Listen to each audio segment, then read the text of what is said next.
Welcome back. We are having our second conversation for the morning, and it's all about diabetes awareness. We are joined by the Belize Diabetes Association to talk to us about their annual Walk and Ride 2023. We have with us Dr. Gilroy Middleton, and he is the Public Relations Officer for the Belize Diabetes Association. In the middle, we have Miss Sharon Fraser, and she is the legal advisor for the Belize Diabetes Association. And also with us is Monica Stuart, and she is the program organizer also for the Belize Diabetes Association. Guys, good morning and welcome. Thank you for being here. Good morning. Before we get into the walk and the ride and all the activities being done by the Diabetes Association, I want us to start by why it's so important for us to have this conversation on diabetes in Belize and how it's affecting health, how it's affecting persons in Belize. Well, it's important because, in case people don't know, diabetes is one of the leading causes of deaths in the world and by extension in Belize. Bringing it closer to home, I will tell you that 2021, they had projected that about 14% of our population had diabetes. Today, we are at 17%. So it's not decreasing, even with all the knowledge, even with all the sensitization. The numbers are climbing. Within those same years, we're talking about a global number of about 529 million people have diabetes, and it's expected to rise to 1.6 billion people by 2040. So it's climbing, rather than in this day and age of technology, it's climbing. What is sad is the fact that diabetes and its effect can in fact be stemmed. You might not be able to run away from it, but at least you can control it based on your lifestyle, including activities, exercise, and that sort of things. Yes, there are persons who are born with the disease, those type 1s. So they're classified where, I say we because I'm also living with diabetes. So we're classified into type 1s and type 2, and there's the extraordinary set, but with the type 1s, which run from birth to about 26, their pancreas for some reason would not have been working, which produced that vital hormone, insulin, that we need to convert sugar into energy. So you're shaking your head, it means that your body would have converted sugar to allow you to shake your head or to blink your eyes or to breathe. When it is that the pancreas malfunction and don't produce that insulin, then you don't have that hormone to convert the sugar. That is direct sugar or sugar that you would have gotten from the starches you eat. And that's the type 1. So they would have had that defect in their pancreas at some point, and either their pancreas would have stopped producing altogether. With the type 2s, however, the pancreas is still working, but it's not producing enough insulin to cover what your body is consuming.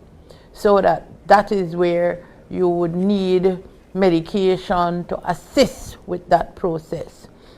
Once you've diagnosed with diabetes, that's it. It's about managing.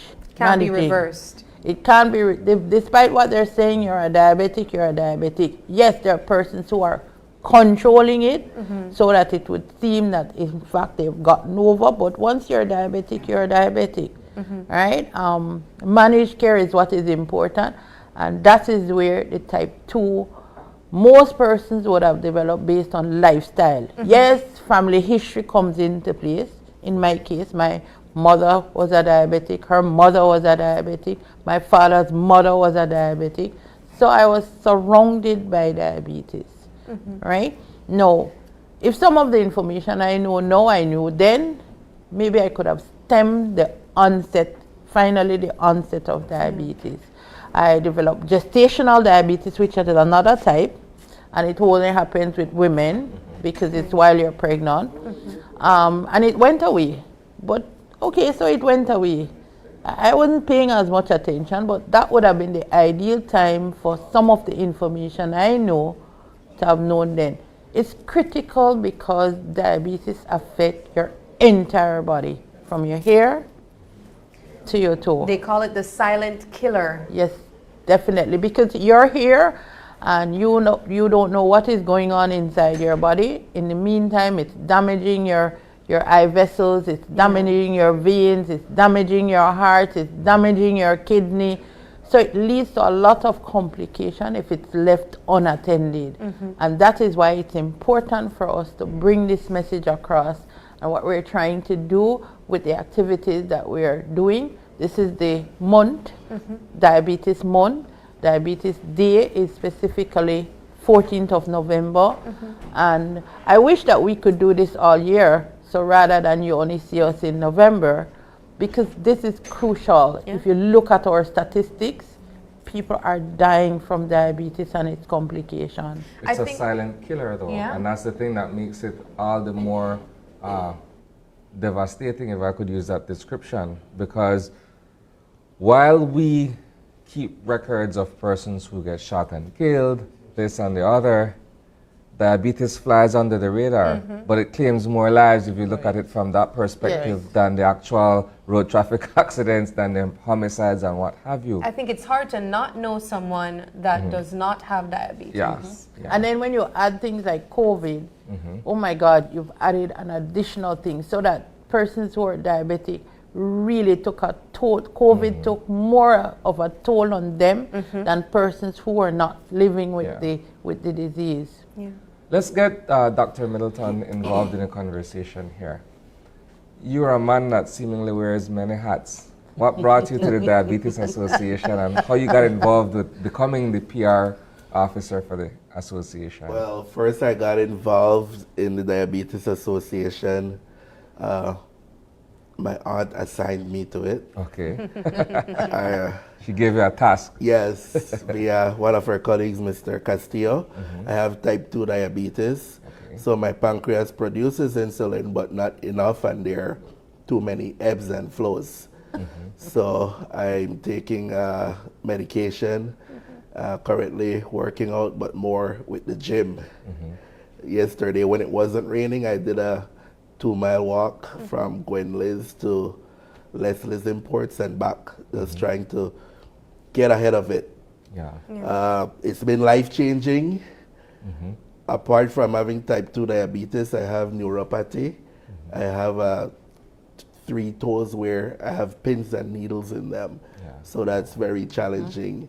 And at times that affects my balance. So I've had to resort to obtain diabetes shoes.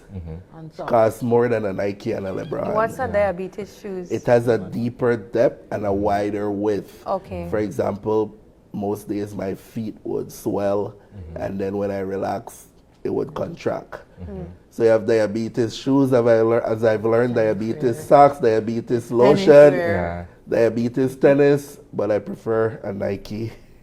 As many of us would, but you had to alter your lifestyle to accommodate the illness you're dealing with. Yeah, for example, as Ms. Fraser notes, they say it's hereditary. My mom had diabetes. However, I woke up today, I had some fruit, I had some salad. So when I would check my glucose level, 2 hours later, it would be leveled. However, if I had fried jack and some bacon, the glucose level would have been too high. So the lifestyle, the food you eat, the exercise addresses it, and as noted, it's more about managing it and knowing how different foods affect you. For example, we've been told that we're not to eat an entire banana. I would have never thought a banana would be bad for me, but it has a high sugar content. Mango season, and I had to cut a piece and give the boys the rest. I can't imagine. So it's managing it and keeping ahead of it, exercising, working on eating well to that effect. So it's been challenging. What's the hardest part of having this illness? Well, for me, it was a year ago I got diagnosed through a routine medical checkup, and it was like standing on the veranda at 2 a.m. just staring at the river, just looking at it. trying to figure it out. And then when I was introduced to the association, we were able to share our stories, we were able to learn from each other, knowing that they have people with higher glucose level than I, Yes. and how they handled it, and people that had already experienced neuropathy and simple exercises. A couple people referred me to YouTube and simple exercises, sitting down and raising your toes, raising your ankles, moving around in a circle, working on balance, because that becomes an issue after some time. So the Diabetes Association is just people helping each other. And apart from that, we're able to access a very important part of it, medical care, from a doctor that knows about diabetes. I've been to several doctors. Doctor, I'm not feeling well in these 3 toes. I've looked it up, it says neuropathy. Oh, that's okay. Doctor, I found on Amazon diabetes shoes. Yeah, that exists. Diabetes socks. So after the fact, the doctor just confirms it, and it's like they don't care. It's like you have to be the one Yeah, and to I'm learn. doing all the research, so I share that information. And at the association, on a monthly level, monthly basis, we have doctors that would come in to the Belize Diabetes Association, located corner Mahogany Street and Central American Boulevard, and would do consultations for about $10, so much cheaper than the other locations. Also, we have access to glucose machines at a reduced rate, to the strips, which is very important to know where you are. People with type 1 diabetes, they have access to the insulin, so on and so forth. So the support, medical access, medical equipment, so it's a full circle. And apart from the monthly activity for November, we have weekly meetings at IT Vet, the fourth Monthly meetings, the fourth final Saturday of every month, where we would come together, and at each meeting there would be a presenter that would share information. Sometimes additional equipment is shared with everyone. Apart from the monthly meetings, we go to schools, we go to businesses and do testing. We participate in health fairs throughout the year. So this is the only time or primary time we're in the media, but there are activities that are carried out throughout the year. And the association has recently been reconstituted, and we're now working on strategic plans, and we'll be working on marketing plans and getting the information out. And we must note that we are not the only association in Belize. We're working on associations countrywide, and they also have other activities this month. Thank you. Monica, are you also living with diabetes, or is this something? Thankfully, no. Okay. It's just something that you decided to participate in. Give us your story with respect to your role with these guys. So I was actually brought to the association by my mom, Sharon, who is living with the condition. And I would just be there as a supporter and just be listening to the different presentations, as Dr. Middleton expressed just now. And this year they had an election, and they said, you should run for program organizer. And I'm like, no. And unfortunately, I wasn't able to run away from it. And here I am now sitting with the title. So basically, my role is to assist the association. Apart from the support that I already lent to the association, I would also assist, especially with the big fundraiser that we have this month coming, which is the Ride Out Diabetes and the Walk. So my role is to support the facilitation of those events that we would be having this month, and all the other activities for the month as well. So basically, this month is where it gets really hectic and busy, and the time just creeps up on you.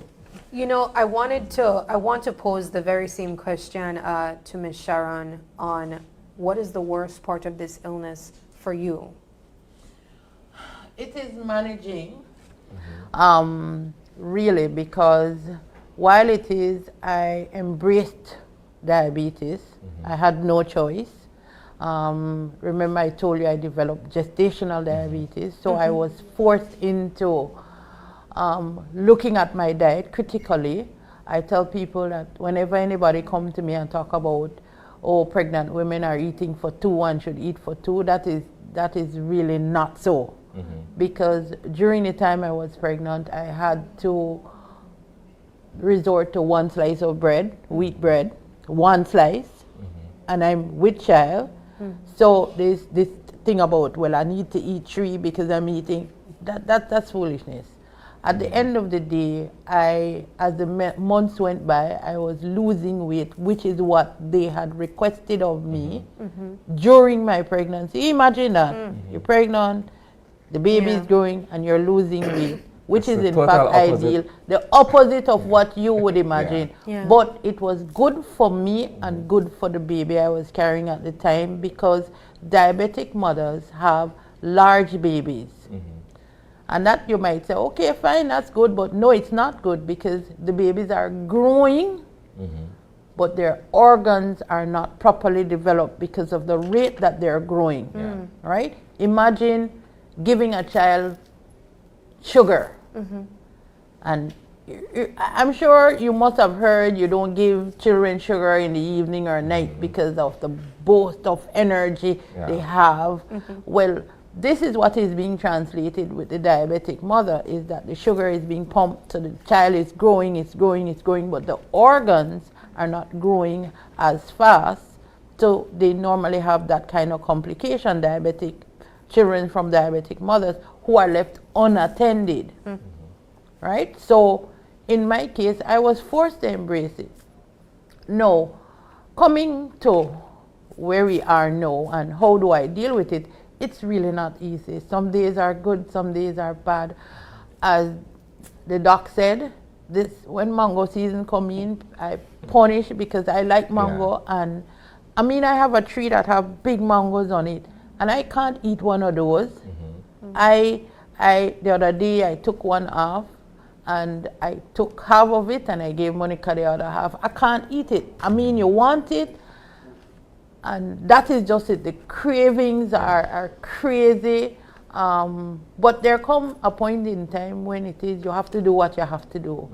You have to find time for exercise. You have to manage the stress, because stress is also a big factor and play a big role in life. I'm not sure how Dr. Middleton is handling it, because I know stress is killing him. I do the gym. Right? So, but that is what you do.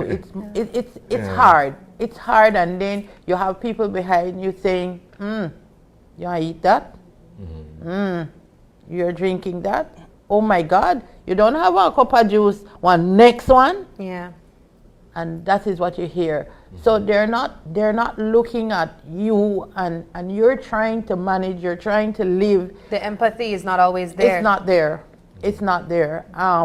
So you have to develop that strength. And that is why the association is a good support group, because you go there, and like Doc said, you're wondering about my sugar being 200, and when you go there you hear somebody else's one is 300 or 350, and you're saying, well, I guess I'm doing a little better. But it not mean you're doing good, but you're doing a little bit better. So it gives you that drive to continue. When you hear people's stories, when you hear the fact that even in my position where I feel that I am knowledgeable about a lot of things, I experienced an issue where I was in the hospital based on complications, and the doctor looked at me and said, oh, we're going to cut off your toe. And I'm saying to myself, hello, wait. Have a conversation with me? And it was me saying, you need to stop, and we need to have a conversation. Otherwise, the next day my toe would have been cut off. Right? So I'm imagining those people who are not able to advocate for themselves. So that is where it's hard. Yeah. People look at it as, you don't talk about it. You don't talk about being a diabetic. Oh, and you're supposed to look a certain way. There was a type 1 that was with me yesterday, and if you look at her, you can't tell she have diabetes, but the discrimination is real. Yeah. It's real. And only those that have it know it and feel it. Yeah. Let's get into the walk and the run that will be taking place. Right. So before we do that, I just wanted to highlight two things. So I know that earlier Dr. Middleton actually spoke about a diabetic footwear, and Miss Sharon actually has on one right now, one of the diabetic tennis shoe that gives her the support that is needed. And in addition to that, persons are always of this belief, and I must say that being at the meetings with the Diabetes Association, I've learned a lot. So I've learned how diabetes have affected basically from your hair to your toe, right? And persons are always of this belief that, oh, as a diabetic, you can't eat this, you can't eat that, but that's not true. You just have to ensure that you manage the portion that you take. So as Dr. Middleton mentioned earlier, rather than look for the biggest banana to eat, you'll probably go with the smaller one, or you'll just have half of it, right? Rather than sitting there and eating 2 bananas or eating a whole mango. So I think that that is a belief that many persons have, and it's not accurate at all. So it's all about managing the portion, right, and having control as well. So with that said, the walk is actually this Saturday, and it starts from Crystal Auto Rental to IT Vet, and we encourage both of you to come out as well and participate. So for persons who aren't able to make their way to Crystal Auto Rental, we actually have a bus that would be parked at IT Vet, and the bus will be taking up persons from 5 a.m. and 5:30 a.m. over to Crystal Auto Rental, and then just before the walk, we'll have a little workout with Miss Karen Rosita just to get you warmed up, right? And for persons like Isani who exercise regularly, if he wants, he can run. Do you? Do you, Isani? I think it's an illusion, Monica. I used to meet him in the morning walking with his dog. Many years ago. Up to fairly recently. You know, so he can come out and run if it is. He doesn't want to walk, you know. And then the week after, there's a ride. There is a ride, and that ride is going to take place from Corozal. So again, we would have bus that would be parked in front of IT Vet for persons who are interested in coming out to support the ride as well. So the bus would leave from IT Vet at 3:30 a.m. in the morning, and then it takes you up to Corozal, and the ride leaves from Tony's Inn, in front of Tony's Inn, and then we ride to Belize City. I must say that there are a few breaks in between, you know, but not to get anybody cold, if for persons, especially professional cyclists that would be there, you know, so it's just a quick break to refresh yourself, rehydrate, and then we move on as well with the ride. And for the walk this Saturday, what time is it? The walk leaves at 6. 6 o'clock. Is there any registration fee? Because I see there's a registration fee for the ride. Not for the walk. For the walk, no.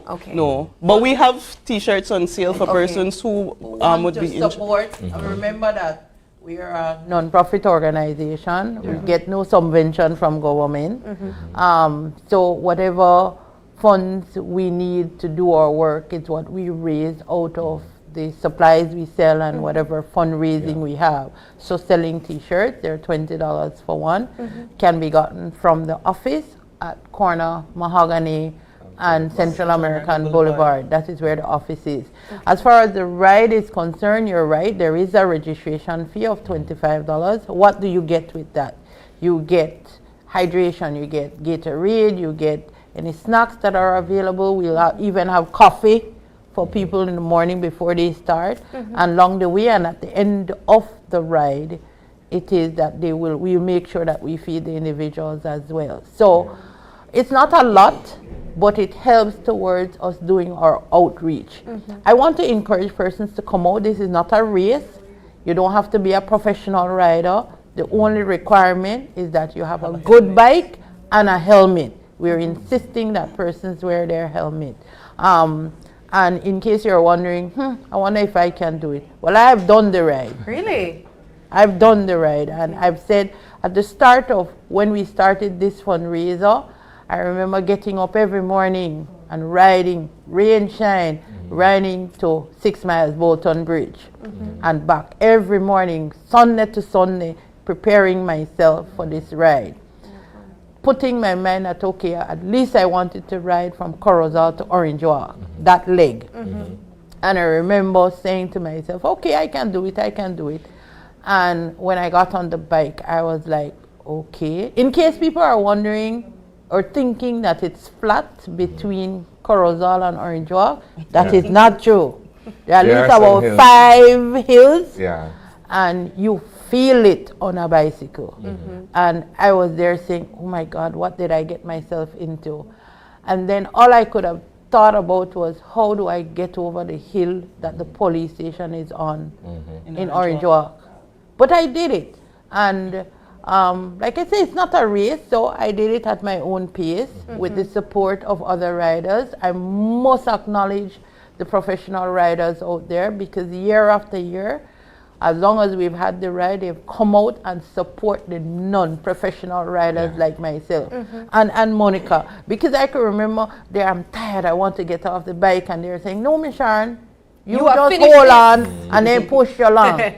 Right? So you have to do nothing, just ride and keep your bike steady. You understand? And so they have been a great support to us, and I really want to acknowledge them and their support and their continuing support. This is an excellent way to emphasize lifestyle, to put in exercise in your life. Getting up in the morning and you feel that breeze. I can't explain it to anybody how it feels when you're riding back from 6 miles and you're coming and you're tired like hell. You're tired, you know, but you get to the burying ground and then you realize, I'm in the city. I can't make nobody see me look weak. And you put on that extra strength to ride into the city like you're winning. With style. With style. Yes. But it's also helping you. You're riding for the Garland. Two more activities. So we have the walk this Saturday. Additionally, we have our annual church service this Sunday, and this year it will be at St. Martin's, the poorest church, at 9 o'clock. At 9. Following Saturday, we have the ride, and on World Diabetes Day, the 14th of November, we'll be having a conference that will be at St. Catherine's Academy. St. Catherine's Academy, and we're looking at educators and counselors so we could get it to the next generation, get all this information out. So it's the walk, annual church service, the ride, and conference. Well, 4 there activities. also will be health fair, because I know in fact in San Ignacio there will be a health fair. There are also some activity in Corozal. There is a glow party. So there are some raffles. There are activities that are taking place between now and the 14th. So as we celebrate World Diabetes Day, is there a theme that we should keep in mind this year? There is not a specific theme, more than the fact that lifestyle changes need to be made. And that is what we're going with. And whether there is an official team from the International Diabetes Federation, our goal is always about sensitizing people on diabetes and the effects. All right. So with the walk, we normally would just, a team that would be used is Walk Out Diabetes, and for the ride Out Diabetes. Right? And I just wanted to mention one other thing, that with the ride, we also have great support from Ordonez Bike Shop, right? So if it is that persons receive a flat or need any kind of mechanical assistance to their bike, he would also be there to provide that support and assistance as well. Excellent. All right. Any last words before we wrap up? Well, I want to encourage persons to come out and support the activities. If it is you think you may have diabetes because of family history, I am recommending that you get yourself checked. And check often, especially if there is a family history, because early detection or putting you in the category where people say they are pre-diabetic would actually put them in a better position to start to take proper care of themselves, right? And as I mentioned, diabetics don't look a certain way. Any person, and I'm sure there are persons around you who you know are diabetics, and they don't look it. There are people who are walking out there with their sugars elevated, and the damage that is taking place in their body will in fact just knock them down one day. We don't want to reach to that level, so I suggest get checked. The Diabetes Association office is there to provide that support. Again, it's corner Mahogany Street and Central American Boulevard. So they could go on our Facebook page. Other information is there that they can in fact get. So, and I want to thank all the people who have supported us over the years. And in fact, if Channel 5 wants us to do testing for them, we're here, along Wonderful. with any other organization. Yeah. Just I reach don't mind out. getting pricked. Just reach out. And it's a pity I didn't bring my monitor today to test you on air, so people can see how easy it is. I'm was holding my tears, Miss Sharon. But I want to say thank you guys so much for joining us. You might just see me out there Saturday walking with you because I too know many persons with diabetes. I have it in my family, so I know that I want to walk out diabetes before I find out it's too late. Right. Wonderful. Thank you guys so much for joining us, and we Thank hope you to see so you again much. in the future. Thank you so much. All right, we're going to take a break, and when we come back, it's all about the inter-office basketball leagues. Who will win? Find out more when we come back.